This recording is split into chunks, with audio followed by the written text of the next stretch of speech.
Hi everyone, Father Lamb here again, and today is October 27th, Wednesday of course. And I'd like to pick up again on St. Ignatius of Loyola. He has so many things he can help us in a very simple way.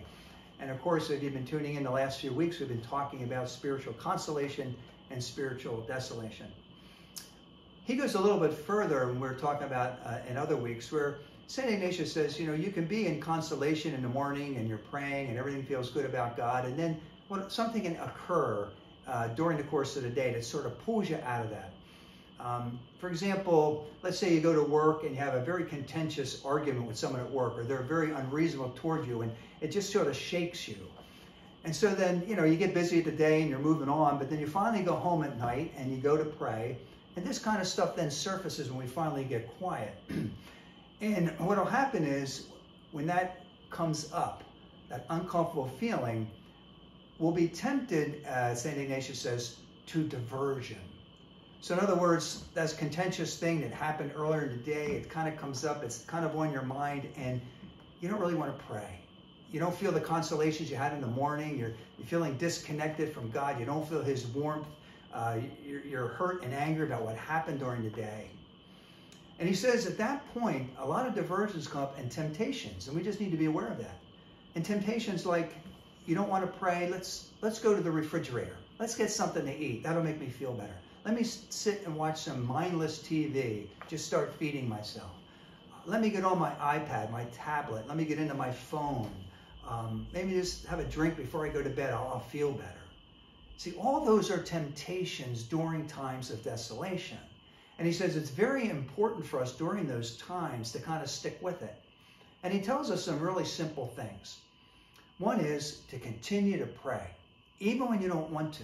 At this point, prayer isn't so much saying prayers or maybe even doing your evening prayer the way you normally do it. It might be just crying out to God. Lord, this has been a hard day. Help me. This situation today was very difficult. And you sort of cry out from your heart to God to really bring that real true prayer out. And then he says, meditate. Find those scriptures that have been helpful to you in the past, whatever they are that you find comforting. They may be very personal to you. Maybe you like Psalm 23.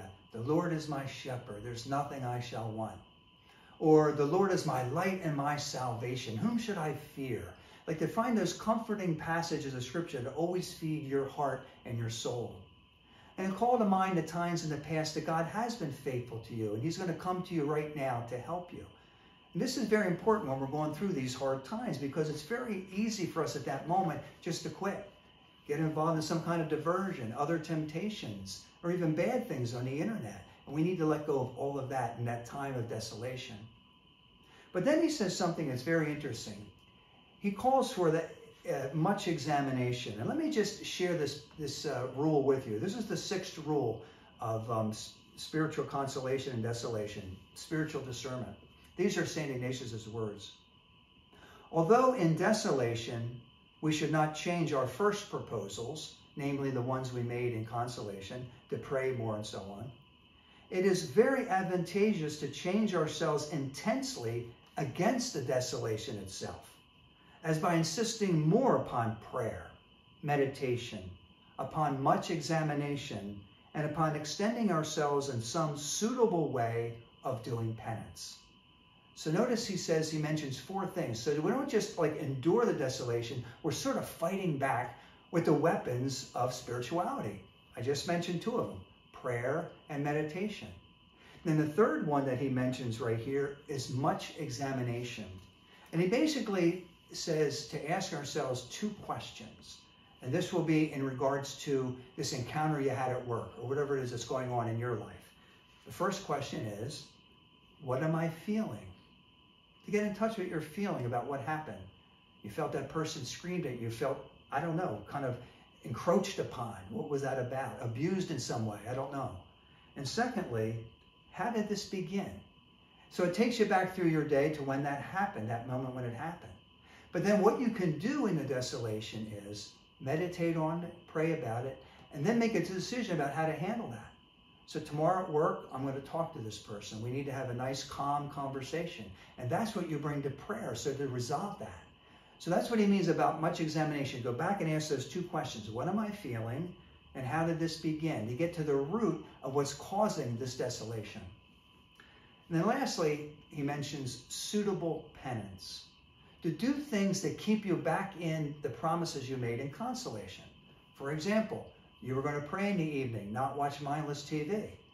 Well, then the suitable penance is don't go to the refrigerator. Turn your phone off. Don't go to the TV.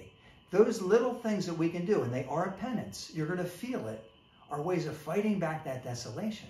So that when morning comes, you haven't carried all that stuff with you of staying up too late, watching TV, eating too much, all those things that can send us into a bad space spiritually.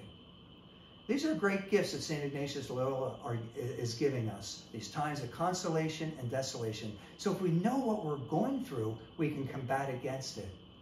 So this week, maybe instead of hanging in that period of desolation, fight back against it a little bit. Fight back in terms of prayer. Cry out to God.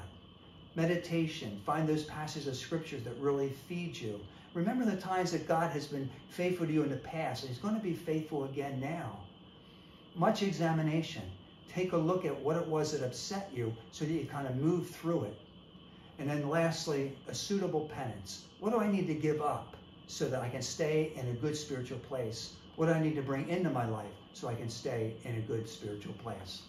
Consolation and desolation. We all experience it. But this week, let's fight back a little bit with the tools that God has given us. God bless you.